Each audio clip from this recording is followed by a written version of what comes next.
Penyeberangan Ketapang Gilimanuk. Nah, dulu itu saya sering keluar masuk di Pulau Bali sana. Dan di penyeberangan Ketapang Gilimanuk, dulu itu sempat menjadi pertanyaanku.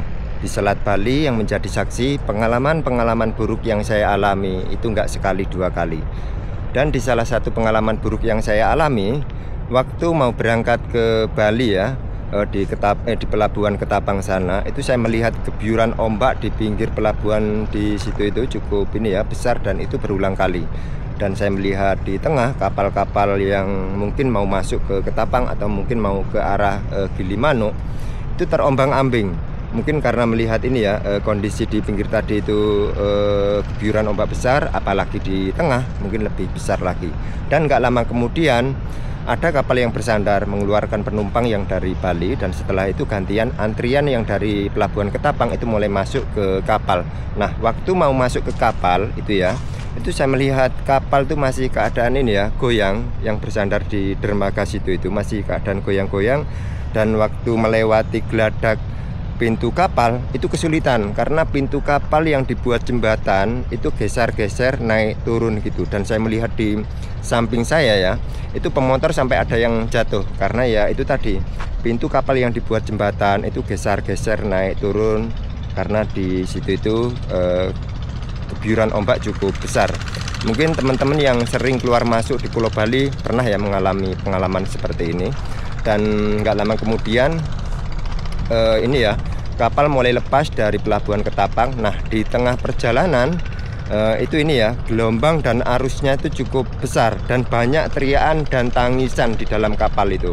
Dan ternyata di dalam kapal itu ini ya, selain pemotor juga ada roda 4 dan ada 2 bis pariwisata yang membawa anak-anak pelajar dari Jawa Tengah sana. Mungkin tujuannya mau liburan ya ke Pulau Bali sana, dan banyak teriakan, tangisan di situ. Dan saya sendiri yang sering keluar masuk di Pulau Bali melewati maksudnya menyeberangi Selat Bali situ, itu ketakutan karena gelombang dan arusnya itu cukup besar dan keadaan kapal terombang-ambing. Apalagi paniknya lagi, banyak teriakan dan tangisan dari anak-anak pelajar rombongan dari bis pariwisata. Ini ya, maksudnya rombongan bis pariwisata dari Jawa Tengah yang tujuannya ke Pulau Bali. Dan alhamdulillah kapal berhasil bersandar di pelabuhan Gilimanuk. Nah, dengan kejadian yang sekarang, dari salah satu saksi korban yang selamat, Pak Bejo ya, penumpang dari KMP Tunu Pratama Jaya, yang katanya Pak Bejo dari awal kapal berangkat itu kondisi ombak dan arusnya itu cukup besar, katanya Pak Bejo seperti itu. Dan intinya selang 30 menit kemudian kapal mulai oleng dan nggak nyampe 3 menit katanya sudah miring. Berarti kalau sudah miring, kapal sudah menandakan tenggelam separuh. Pertanyaannya yang dulu sempat menjadi pertanyaanku, apakah di pelabuhan Ketapang Gilimanuk di situ itu nggak ada ini ya, semacam petugas yang menginstruksikan golongan para nakoda kapal ketika ombak besar untuk sementara berhenti sejenak gitu.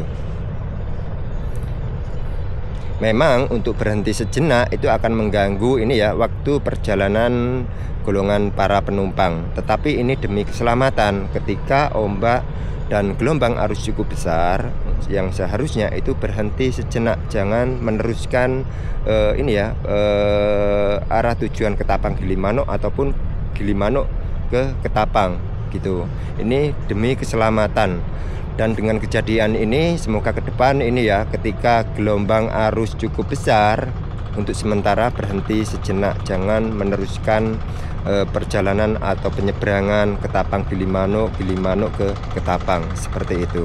Karena pengalaman-pengalaman buruk yang saya alami itu cukup ini ya, hingga saat ini ini ya, saya merasa ini ya, takut dan masih teringat-ingat dengan kejadian pas di dalam kapal ada rombongan bis dua bis pariwisata dari Jawa Tengah yang membawa anak-anak pelajar, banyak teriakan dan banyak tangisan seperti itu. Karena waktu mau menyeberang itu gelombang ini ya, ombak atau gebuyuran ombak itu cukup besar di tepi, dan saya melihat di tengah, yaitu tadi yang sudah saya jelaskan itu terombang-ambing.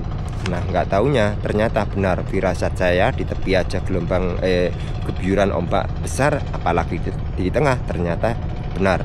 Dan itu yang menjadi pertanyaanku, apakah di pelabuhan Ketapang Gilimanuk itu nggak ada semacam petugas yang memberikan arahan atau menginstruksikan golongan para nakoda ketika gelombang arus besar untuk sementara berhenti sejenak. Kenapa masih meneruskan perjalanan itu? Karena yang saya alami dan dari salah satu saksi yang selamat, Pak Bejo, itu sama seperti yang saya alami dulu, ombak besar masih meneruskan perjalanan.